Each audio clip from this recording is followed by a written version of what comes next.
म्हणजे पुन्हा एकदा आपल्या रेसिपीमध्ये स्वागत आहे. आणि आज आमच्या शंभूला काहीतरी स्वीट खायची इच्छा झाली, त्यामुळे मी बनवणार आहे गुलाबजामुन.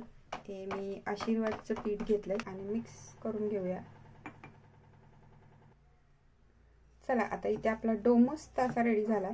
एकदम घट्ट पीठ नाही ठेवायचं, थोडंसं पातळ असंच पीठ ठेवायचं.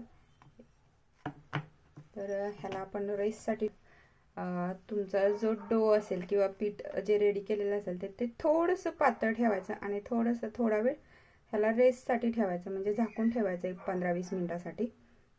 आणि नंतर मग गुलाबजामुन तळायला घ्यायचे. चला आता आपण पहिले पाक करून घेऊया. तर आपलं जे पीठ आहे ते 175 ग्राम आहे आणि त्याच्यामध्ये आपल्याला साखर घालायची. हा जो कप आहे तो 250 ग्रामचा आहे. सो मी याच्यामध्ये हे 2 कप साखर घालणार आहे आणि वरती थोडीशी एकदम ॲड करते, कारण आम्हाला जास्त गोड गुलाबजामुन आवडत नाही. ॲड करते. एक्झॅक्ट 700 ग्रॅम मी साखर घेतलेली नाही आहे. आणि तेवढंच पाणी पण आपल्याला ॲड करायचं आहे.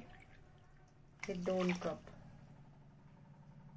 जेवढी साखर घेतली तेवढंच पाणी आपल्याला ॲड करायचं आहे. आणखी थोडंसं पाणी आपल्याला ॲड करायचं आहे.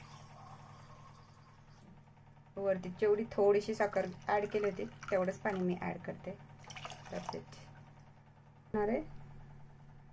अख्ख्या वेलची जे मी थोडंसं बारीक करून टाकलेलं आहे.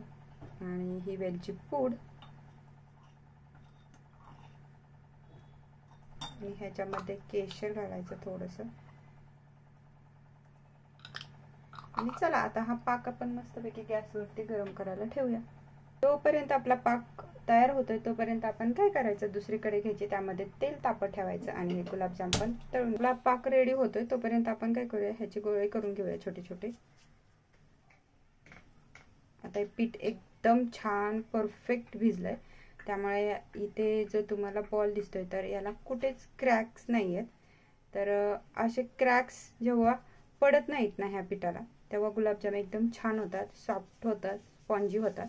आता तुम्हाला पाकामध्ये टाकल्यावरती कळेलच. आणि फुलतात सुद्धा एकदम छान. एकदम मी याला काही जोर वगैरे अजिबात आला, एकदम हलक्या हाताने मी गोळा बनवलाय तो. तर कधी कधी काय करतो आपण घाईमध्ये रेडीमेड पीठ आहे वगैरे वगैरे आणि फास्ट म्हणजे लगेच पीठमधून लगेच गुलाबजामुन करायला घेतो, तर गुलाबजामुन एकदम स्पॉन्जी असे बनत नाहीत किंवा पाहिजे असे फुलत नाही. तर ही ट्रिक तुम्ही यूज करा, एकदम परफेक्ट गुलाबजामुन तुम्हाला भेटणार. चला आता सगळे गोळे आपल्याला असेच करून घ्यायचे आहेत फास्ट.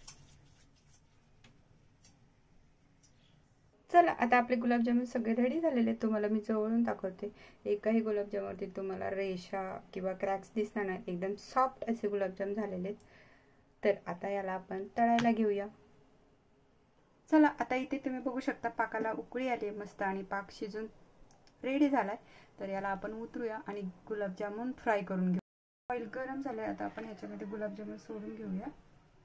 मी तेल थोडं जास्त टाकलंय.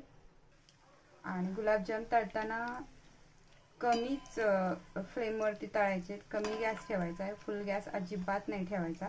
तुम्ही फुल गॅसवरती तळता गुलाबजाम आतमध्ये तसेच कच्चे राहतात. मस्त असं सोनेरी कलर आलेला आहे आणि यांची वेळ झाली आहे तेलातून बाहेर निघायची आणि पाकामध्ये उडी मारायची. तर आता मी यांना काढून घेते आणि याला आपण लगेच पाकामध्ये काढणार आहे. ते गरम पाकामध्ये हे गुलाबजामुन मी सोडणार आहे आणि याला मस्त रेस्ट करायला ठेवूया आपण. तोपर्यंत आपण बाकीचे गुलाबजामुन. अर्धा तास झालेला आहे गुलाबजामुननी रेस्ट करून आणि आता आपले गुलाबजाम रेडी आहेत. हे गुलाबजाम बघून ना मला एक कॉमेडी पंच सुचतं. त्या पाकाच्या विहिरीतून तुडुंब असे पाक पिऊन फुललेले गुलाबजामुन बाहेर येण्यासाठी सज्ज झालेले आहेत आणि बाहेर येताच क्षणी त्यांना खाण्यासाठी मी सुद्धा सज्ज झाले. तर चला आपण हे पटकन गुलाबजाम बाहेर काढून घेऊया. बघूया आपला गुलाबजामुन कसा झालाय.